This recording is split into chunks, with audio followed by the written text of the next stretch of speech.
केंद्र सरकार के द्वारा हिट एंड रन नियम में संशोधन किया गया है, जिसके बाद ट्रांसपोर्टर्स की हड़ताल है और इसका असर जो है वो हर जगह देखने को मिल रहा है। खासतौर पर अगर ट्राई सिटी की बात की जाए तो यहाँ पर बताया जा रहा है कि तकरीबन 45% जो पेट्रोल पंप हैं वो ड्राई हो गए हैं। तो ऐसे में किस तरह से ये जो मुश्किल है वो आगे पूरी ठीक की जाएगी, किस तरह से राह आसान होगी, और सबसे बड़ी बात कि आखिरकार ये नियम है क्या और अमेंडमेंट करने के बाद किस तरह की इसमें दिक्कतें आई हैं। बातचीत करेंगे हमारे साथ पंजाब और हरियाणा हाई कोर्ट से सीनियर वकील चेतन मित्तल जी हैं। इनसे जानते हैं। मित्तल जी, आपसे जानना चाहेंगे कि ये जो नया संशोधित किया हुआ कानून आया है, आखिरकार ये है क्या और क्यों इतनी परेशानी जो है वो ट्रांसपोर्टर्स को आ रही है।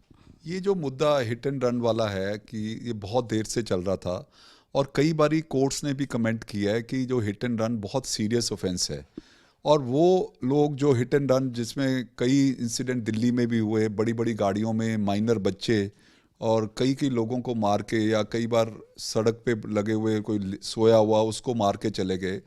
तो लोग कोर्ट्स वर कंसर्न कि हम उनको 304 भी, जो 304 ए और प्रोविज़न थी पुरानी, उसके अंदर हम मैक्सिमम पनिशमेंट दे नहीं पाते। जबकि ये मामला सबसे ज़्यादा सीरियस इस करके है कि जो बंदा हिट एंड रन करके चले गया और वो बाद में उनको 2-2 साल आप ढूंढ नहीं पाते, और दूसरा उसके करके जो विक्टिम है वो तो चले गया, उसकी डेथ होगी, उसकी फैमिली को कंपनसेशन नहीं दे पाते, क्योंकि ना तो उसकी इंश्योरेंस कंपनी का पता लगता था, ना कोई ये पता लग, जब तक व्हीकल का ना पता लगे तो मोटर एक्सीडेंट क्लेम में क्लेम नहीं मिल सकता। तो ये कंसर्न कोर्ट्स ने भी दिखाया और अब पार्लियामेंट ने भी दिखाया, जिसमें जो फिगर्स आ रही हैं वो बड़ी स्टार्टलिंग है कि हिट एंड रन केसेस में 50,000 लोगों की हर साल डेथ होती है बिसाइड्स अदर डेथ्स। तो इसको डिसवेड करने के लिए ये, मुझे लगता है, ये प्रोविज़न लेके आए हैं और बहुत अच्छी प्रोविज़न लेके आए थे। अब इसकी इंटरप्रिटेशन और मिस इंटरप्रिटेशन मेरे हिसाब से ये एसोसिएशन ट्रक्स वगैरह वाली कर रही हैं। इनको बिल्कुल फिक्र करने की जरूरत नहीं। जो सेक्शन पढ़ने से 1062 से है, हिट एंड रन वर्ड बड़ा अजीब सा यूज हो रहा है कि जैसे मार के भाग गया तो उसको 10 साल की सजा में 1062 में आ जाएगा। ऐसा कहीं नहीं प्रावधान। उसमें बड़ा कॉन्शियसली पार्लियामेंट ने लिखा है विदाउट इन्फॉर्मिंग दी पुलिस और दी मजिस्ट्रेट, तब जाके ये 10 साल तक की सजा के अंदर फॉल करेगा।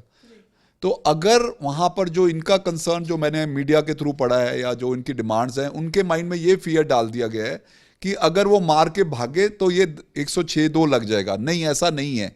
अगर वहां पर जो उनका कंसर्न है कि पब्लिक आती है, उनको डर लगता है कि वहां पे वो लोग मार पटाई शुरू कर देते हैं, कई बार व्हीकल भी जला देते हैं, उसको अवॉइड करने का बड़ा तरीका यही है कि अगर वो चले भी गया, उसको भागना भी पड़ गया साइड पे, तो जाकर पुलिस में सरेंडर कर दे या पुलिस को इन्फॉर्म कर दे या मजिस्ट्रेट को।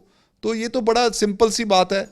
इसका दूसरा एस्पेक्ट कोई नहीं इमेजिन कर रहा, जो विक्टिम की फैमिली सफर करती है, जिसको कंपनसेशन नहीं मिलती बिकॉज व्हीकल ही नहीं आइडेंटिफाई होता। तो ये इन लोगों के लिए नहीं है जो ये ट्रक ड्राइवर्स रेगुलरली व्हीकल्स में हाईवेज पे चलता है। वहां पर गाड़ियों के एक तो इन्फॉर्म करने का फायदा पुलिस को क्या होगा, जो विक्टिम को इमीडिएटली मेडिकल हेल्प चाहिए वो मिल जाती है।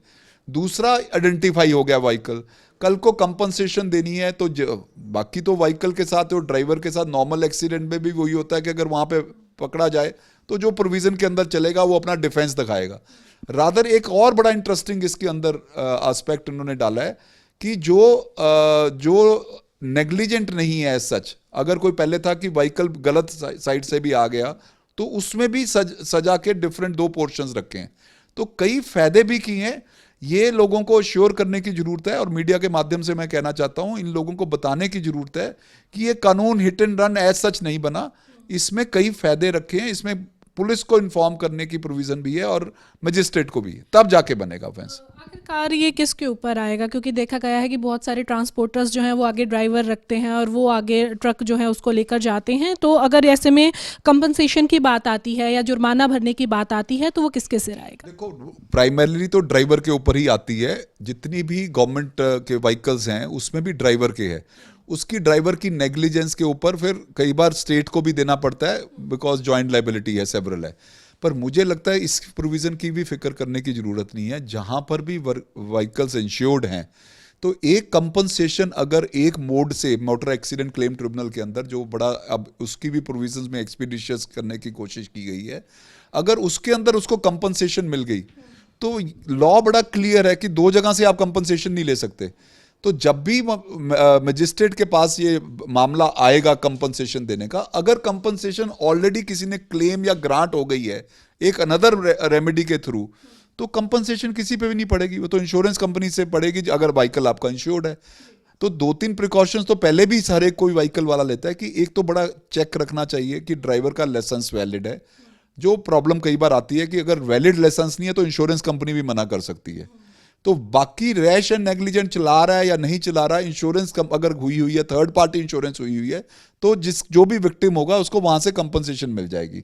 तो ज्यादा उन लोगों के लिए जो एक्सट्रीमली नेग्लिजेंट है, जो ये नहीं देखते कि मैं जो ड्राइवर रख रहा हूं उसका लाइसेंस वैलिड है या नहीं है, वो जो इंश्योरेंस नहीं कराना चाहते, इन लोगों को प्रॉब्लम आ गई, जो बड़ी कम क्वांटिटी है। बहुत कम लोग हैं ऐसे जो ये काम, आजकल ट्रांसपोर्टर बड़े समझदार हो गए हैं, फैसिलिटीज इतनी हो गई हैं, इंश्योरेंस कंपनीज बड़ी एक्टिव हैं इस मामले में।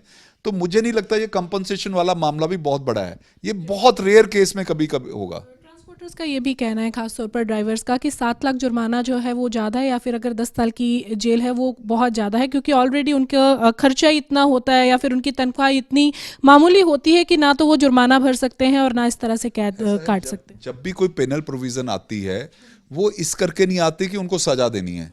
ये जो ज़्यादा कई बार ऑफेंस को या बढ़ाया जाता है या कई साल इम्प्रिजनमेंट के बढ़ाए जाते हैं या फाइन ज़्यादा किया जाता है। आप अगर ट्रैफिक रेगुलेशंस के मामले में भी देखेंगे, जब व्हीकल फाइन कलेक्शन की जरूरत नहीं होती, फाइन बढ़ाने का मतलब ये होता है कि हम उसको डिसवेड कर रहे हैं कि वो ना करे।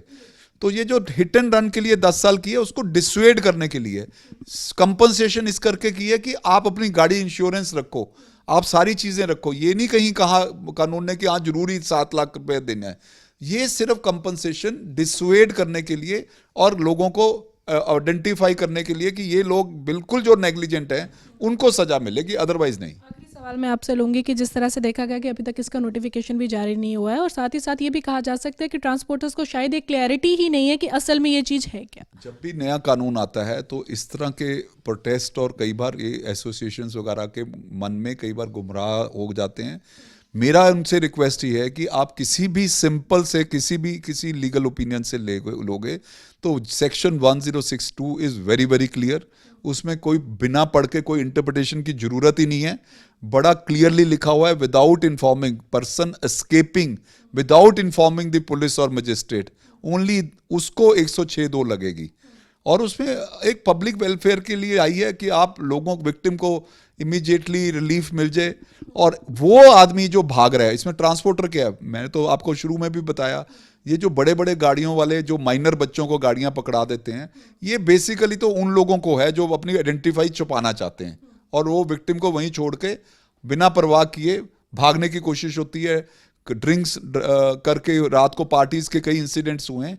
ये कानून उन लोगों के लिए है, ये ट्रक ड्राइवर्स की नहीं है। और ट्रक ड्राइवर्स की जो प्रॉब्लम्स वो बता रहे हैं वो इसमें बड़ा कवर हो जाएगा कि अगर वहाँ सिचुएशन हो चले जाए और पुलिस को इन्फॉर्म कर दे। तो ये थे हमारे साथ सीनियर एडवोकेट चेतन मित्तल, जिन्होंने जानकारी दी है कि ये जो नया संशोधित कानून आया है ये सिर्फ ट्रांसपोर्टर्स के लिए नहीं है, बल्कि एक तरह की क्लैरिटी इनको लेने की ज़रूरत है, क्योंकि इनमें बहुत सारी चीज़ें जो हैं वो हिडन हैं, जो कि अभी तक बाहर नहीं निकल पाई हैं। इसका सीधे तौर पर ये है कि अगर कहीं हिट एंड रन का केस हो जाता है तो वहाँ पर उस सिचुएशन को भांपते हुए अगर जाना भी पड़ता है ड्राइवर को, तो सीधा जाकर पुलिस के पास जाकर उसकी सूचना दे और उसके बाद जो बनती कार्रवाई है वो की जाएगी, ना कि सीधा उसके ऊपर कोई दफ़ा लगा दी जाएगी। साथ ही साथ ये केस सिर्फ ट्रांसपोर्टर्स के लिए नहीं बल्कि उन ड्राइवर्स के लिए भी हैं जो कि ड्रिंक एंड ड्राइव के केसेस जिस तरह से देखे गए कि इस तरह से भाग जाते हैं, नाकों पर से भाग जाते हैं, या फिर फुटपाथ पर जिस तरह के केसेस देखे गए हैं कि गाड़ी चढ़ा दी जाती है और वहीं पर लोगों को मरता हुआ छोड़कर भाग जाते हैं। तो ऐसी सिचुएशंस को रोकने के लिए ये जो नया संशोधित कानून है ये लाया गया है। वीडियो जर्नलिस्ट ललित के साथ खबरें अभी तक के लिए चंडीगढ़ से हरसिमरत।